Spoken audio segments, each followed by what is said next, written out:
سلام تعنا بليكم لكم كبرات الفتوات تخاتل زينات تجراي هورايزن هي ساعات بلنا محدش معبالات وانا وزينات بزرزر كنقرب لكم هنا تجراي هورايزن سبسكرايب لايك شير نداغبركم زيناتنا كسابه مودعتا كتكاتلو نقدمكم فلما زينة مسواتهم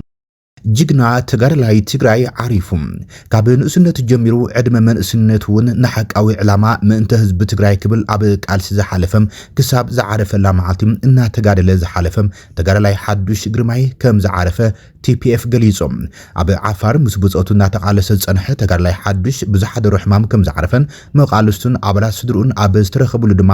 ናብ ተውልድ ዓዱ ትግራይ ምፍናው ኣስክሬን ከም ዝተገበረም ሓይሊ ሰላም ትግራይ ኣፍሪጠሎም ተጋርላይ ብጻይ ሓድሽ ግርማይ ብዙሓት ረሕማም ሎም ንጎ ዓሪፈሎ ክብልዮም TPF ኣብ ዘርግሑ መግለጽ ምልክቶም ኣስክሬን ተጋርላይ ሓድሽ ድማ ሎሚ 30 ሰነ 2018 ዓመተ ምህረት ኣዛዝ ግንባር ክልተ ኮሎኔል ንጉስ ገብረ ጨርቆስ ሓዊሱም ላዕለወት ኣመራርሓ ግንባር ክልተን ተወከልቲ ውድባት ትግራይ ስድሩም ብጾቱን ፈተውትን ኣብ ዝተረኸብሉም ካብ ሓራ መሬት ናብ ትውልዲ ዓዱ መሰነታ ኣስክሬን ተገይሩሉ ክብል ገሊጹ TPF ተጋርላይ ሓድሽ ኣብ ቃልሲ ሓራ መሬት ኮነም ኣብ ቃልሲ ህዝቢ ትግራይ ዕዙዝ ኣበርክቶ ዝነበሮም ጅግና ብጻዩ ዝበለት መግለጺ ንመላእ ቤተሰቡ መላእ ኣባላት ትግራይ ሓይሊ ሰላምን ፈተውትን ምጽናዕ ንምነክብልም እቲ እናተቃለሰሉ ዝነበረም ሓይሊ ሰላም ትግራይ ገሊጸሎም ተጋርላይ ሓድሽ ግርማይ ኣብቲ ሓለፈ ብስምምዕነት ፕሪቶሪያ ደው ዝበለ ጆኖሳይዳል ኩናት ትግራይ ብስፍሓት ብህዝቢ ዝተፈለጠ ኮይኖም ነቲ ዝካየድ ዝነበረ ብሄራዊ ቃልስን መኸተን ክራሩን ብረቱን ተዓጢቁም ንጅግነትን ውዕሎን ቅድመ ግንባር ብጾቱም ብጥዑም ድምፁ እንተስቆንቁን እንትስማዕ ዝፍለጥ ነይሩ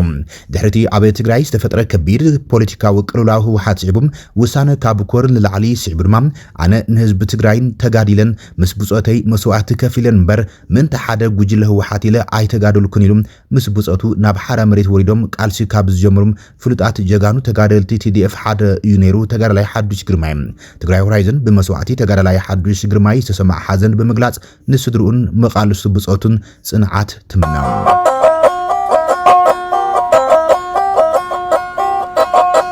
ኣነ ጸሓፊ ተዝኾን ቃላት ዝመርጽ ውዕለ ጀጋኑ ዝሰነድ ታሪኽ ዝገልጽ وين كياني تزوخون بقيني زيما كيا جغانو كزنتوني رأنما بريات قبلي وين عنقاسو سوي ولع جغنا مريسو هاي نانا هاي نانا واي وانا دايركتور ውድብ ጥዕና ዓለም ዶክተር ቴድሮስ አድሓኖም ካብ ትግራይ ምሕጽንታ ቀሪብሎም ዶክተር ቴድሮስ አድሓኖም ንትግራይ ብፉሉይ ሰብኣዊ ሓገዝ ልኢኹምሎም ዶክተር ቴድሮስ አድሓኖም ድምጽ ኩልና ብምባል ካብ ትግራይ ምሕጽንታ ቀሪብሎም ካብ ሚቺጋን ዩኒቨርሲቲ ስኩል ኦፍ ፐብሊክ ሄልዝ ዝረኸቦ $50,000 ሽልማት ብስንኪ ኩናት ትግራይ ጉድኣትን ዝበጽሐን ደቂ ኣንስትዮ ትግራይ ብሓገዝ ልኢኹም ጥዕና ንኹሉ ብማዕረ ኣብ ኩሉ ቦታ ብዝብል ኣምር ዝፍለጡን ኣብ ጥዕና ማሕበረሰብ ኣድማ ያበርክቶን ዝገብሩ ኣካላት ጦን ሽልማትን ዝህብ ኣብ ሚቺጋን ዩኒቨርሲቲ ዝርከብ ስኩል ኦፍ ፐብሊክ ሄልዝ ተባሂሉ ዝፍለጥ ትካል ቅድሚ 3 ዓመት ዋና ዳይሬክተር ውድብ ጥዕና ዓለም ዶክተር ቴድሮስ አድሓኖም ዘበርከቶ $50,000 ሽልማት ብስንኪ ጽንተታዊ ኩናት ጾታዊ ዓመፅን ካልኦት በደላትን ዝበጽሐን ደቂ ኣንስትዮ ትግራይ ክውዕል ብሓገዝ ኣበርኪቶምሎም ሓላፊት ቢሮ ጉዳይ ደቂ ኣንስትዮ ትግራይ ወይዘሮ ሸዊት ኣዲሱን ጋዜጠኛት ኣብ ዝሃቦቶ መብርሂም ዶክተር ቴድሮስ አድሓኖም ንዝገበርዎ ኣስተዋጽኦ ድሕሪ ብምስጋን በቲ ዝተበረከተ ሓገዝ ደቂ ኣንስትዮ ዝተፈላለዩ ስልጠናታት ወሲደን ዓርሰን ዝኽእላሉ ዕድል ንምፍጣር ከም ስራሕ ገሊጸን ቢሮ ጉዳይ ደቂ ኣንስትዮ ትግራይ ድማ እቲ ገንዘብ ኣብ መዓሉ ንክውዕል ናይ ክትትል ስራሕ ከም ስራሕ ብምግላጽ ኣብ ዝሕዝዋን ተጋሪዱ ዝቕጽል ዘሎ ጸገማት ትግራይ ዶክተር ቴድሮስ አድሓኖም ንዓለም ድምጽ ክኾኑም ምሕጽንታ ኣቕሪበንሎም ኣዶ መንበር ማሕበር ደቂ ኣንስትዮ ትግራይ ወይዘሮ ኣባ ሃይለ ስላሴ ብወገነን ኣብ ትግራይ ብስንኪ ጽንተታዊ ኩናት ልዕሊ 158,000 ደቂ ኣንስትዮ ብዕስለን ብውልቀን ጾታዊ ጥቃዓት ከም ዝመጽሐን ብምግላጽ ክሳብ ሕዚ ግና እተን 700 ጥራሕ ኣገልግሎት ሕክምና ከም ዝረኸባ ኣዘኻኺረን እቲ ብዶክተር ቴድሮስ አድሓኖም ሰግብረ ሓገዝ ንሕዌት ዘንደቅ ንስዮም ሓጋዛይ ከም ዝኾኑ ብምሕባር ንዝገበርዎ ሓገዝ ድማ መስጊነን ዋና ፈጻሚ ስራሕ ትካል እውነታት ኣቶ ኣሸናፊ ኣስመላሽ ብወገኖም ኣብ ሕዌት ደቂ ኣንስትዮ ትግራይ ዘይተሓለለ ጻዕሪ እናገበረት ዘላ ትካሎም እቲ ብዶክተር ቴድሮስ አድሓኖም ዝተገበረ ሓገዝ ሓደ ስጉም ንቅድሚት ከም ዝወስዳ ገሊጾም ማሕበር ደቂ ኣንስትዮ ትግራይ ትካል ገባር ሰናይ እውነታትን ካብ ዝተገበረ ሓገዝ ሕድሕደን ልዕሊ $16,000 ከም ዝረኸባም ንምፍላጥ ተኻኢልሎ ይብል እቲ ዜና ትግራዋይ ዶክተር የማነ ገብረ ማርያም ናብ ቤት ፍርዲ ቀሪቡ መንእስያት ናብ ሓራ መሬት ብምልኣኽ ከም ዝተኸሰሰ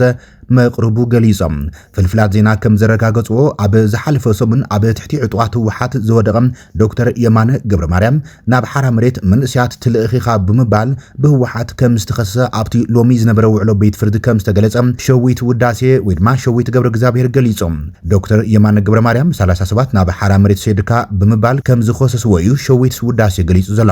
ዶክተር የማነ ገብረ ማርያም ብቁልጥፍ ንኽፍታሕ ድማ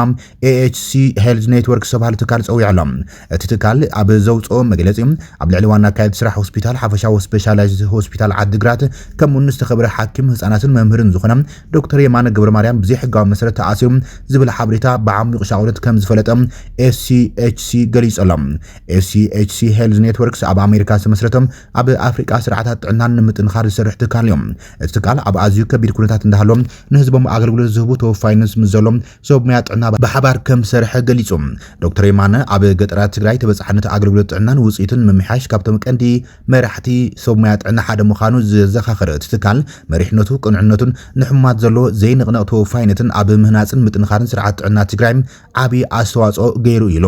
ዶክተር የማነ ኣብ ሙሉእ ሞያዊ ህይወቱ ድማ ኣብ ትግራይን ኢትዮጵያን ስርዓት ጥዕና ንምቕያርን ንምጥንኻርን ብቆራጽነት ዝሰርሐ ከም ዝኾነ እቲ ትካል ገሊጹሎም ኣብ ዝኸበደ ኩነታት ኮይኖም ንህዝቦም ከገልግሉ ዝመረጹ ሓኻይም ክሕለዉ እምበር ክእሰሩ የብሎምን ዝበሎም ትካል ACHC Health Networks ዶክተር የማነ ብቁልጡፍ ክፍታሕ ከምኡን ሙሉእ ግልጽነትን ሕጋዊ ስርዓትን ንክኽበር ንጽውዕ ክብለ ተሓሳሲቡ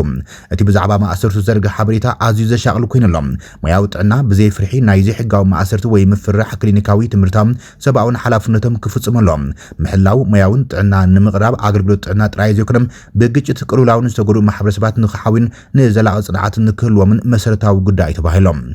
SCHC Health Networks ዶክተር የማነ ገብረ ማርያም ብቕጽበትን ብዘይ ቅድመ ኩነትን ንክፍታሕ ብዛዕባ ሕጋዊ መሰረት ማእሰርቱም ሙሉእ ግልጽነት ኩሉ ሕጋዊ ስርዓት ክኽበር ከምኡን ድሕነትን ናጽነትን ዘይሸራውነትን ሞያውን ጥዕናን ትካላት ሕክምናን ክኽበር ዝብል ጻውዒት ይድግፍ ኢሎም ንሕና ምስ ዶክተር የማነ ስድራ ቤቱ መሳርሕቱ ኣብ ሆስፒታል ሓፈሻዊ ስፔሻላይዝድ ዓዲግራት ከምኡን ምስ ማሕበረሰብ ሕክምና ትግራይ ብሓደ ደው ንብል ዝበለ እቲ ትካል ነቶም ቅድሚ ሕዚ ንምፍትሑ ዝጸውዕ ድማ ድምፅና ንወስኽ ኩሎም ዝምልከቶም ኣካላት ድማ መሰላት ሰላማውያን ሞያውን ጥዕና ክኽበር ክሕሎን ንላቦ ኢሎም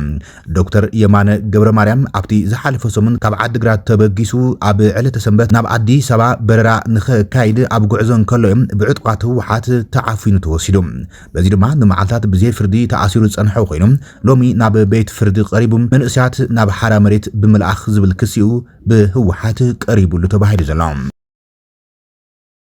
ህወሓት መንእስያት ትግራይ ናብ ሱዳን ይሸጦም ከም ዘሎ ቀዳማይ ሚኒስትር አብይ አሕመድ ከሲሰሎም እቲ ቀዳማይ ሚኒስትር ምስ ህወሓት ንምድርዳር እውን ድልው ከም ዝኾነ ገሊጾም እዚ ከም ዚን ከሎ ኣብ ልዕሊ ህወሓት ዘይኮነም ብቐንዱ ሓይሊ ኢትዮጵያ ኣብ ልዕሊ ሻዕብያ ከም ዘነጻጽር ገሊጾሎም እቲ ቀዳማይ ሚኒስትር ካብ ኣባላት ፓርላማን ዝቀርበሉ ሕቶ ኣብ ዝሃቦ መልሲ ህወሓት ናይ ውሽጢ ኣያኣክልን ኢልዎ ናብ ሱዳን ተሻጊሩ መንእሰይ ትግራይ ኣብ ዘይፈልጦ ጉዳይ የቕትሎም ኣሎ ኢሎም ብተወሳኺ ህወሓት ናይ ሻዕብያ ልኡኽን መፈጸመ ኣጀንዳን ዝበለ ዓብይ ከም መጽረብ ዕንጨይቲ ማለት ምሳር መትሐዝ መጽረብን ብዝብል ወኪሉ አቅሪቦም ካብ ኩልን ላዕሊ ዝኸፈ ሕዚ መንእስያት ትግራይ ብግርቦት ተገይፎም ናብ ኩናት ሱዳን ይሽየጡለው ዝበለ ቀዳማይ ሚኒስትር አብይ አሕመድ ናይ ዝኹሉ መዓት ሽከሙ ዘሎ ህዝቢ ትግራይ ኢሉ ጸግም ህዝቢ ትግራይ ብዝያዳ ዝሕምቆ ናይ ውሽጢ ቆስሊ እዩ ዝበለ አብይ እዚ ድማ ንምቁጻሩ ክንደይ ናይ ኣጸጋም ከም ዝኾነ ዘርኢ ኢሉዎም ኣብዚ ጉዳይ ድማ ኩናት ንምኽፋት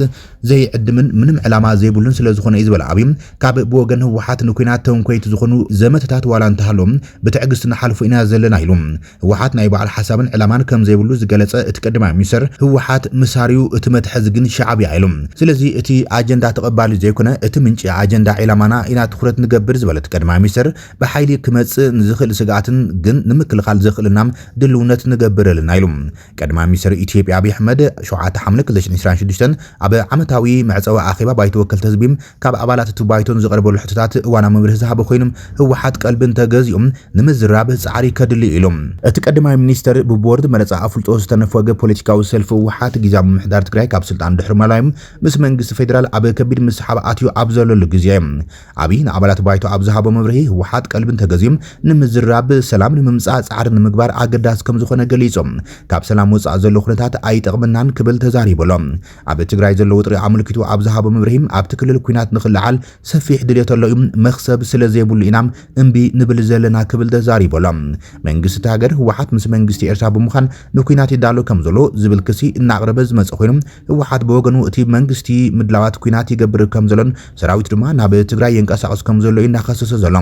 እቲ ቀዳማይ ሚኒስትር ኣብቲ ሎሚ ንኣባላት ባይቶ ወከልቲ ህዝቢ ዝሃቦ ሰፊሕ መብርሂም ንህወሓት ኤርትራን ሱዳን ግብፅን ልዕሉ ዝነቐፈ ኮይኑ ኣይኮነን ዶ ሻዕብያ ወያነን ሱዳን ካልእ እውን እንተተወሰኸም ላዕላውነት ኢትዮጵያ ቅንጣቡን ናብ ሓደጋ ዝኣቱ ኣይኮነን ይክብል ተዛሪቦሎም ንሱ ሓይልታት ህወሓት መንእስያት ናብቲ ኣብ ሱዳን ዝካየድ ዘሎ ኩናት የሰጋግሩን ከም ባሮት ይሸጥዎም ከም ዘለው ይከሲሱ ዘሎ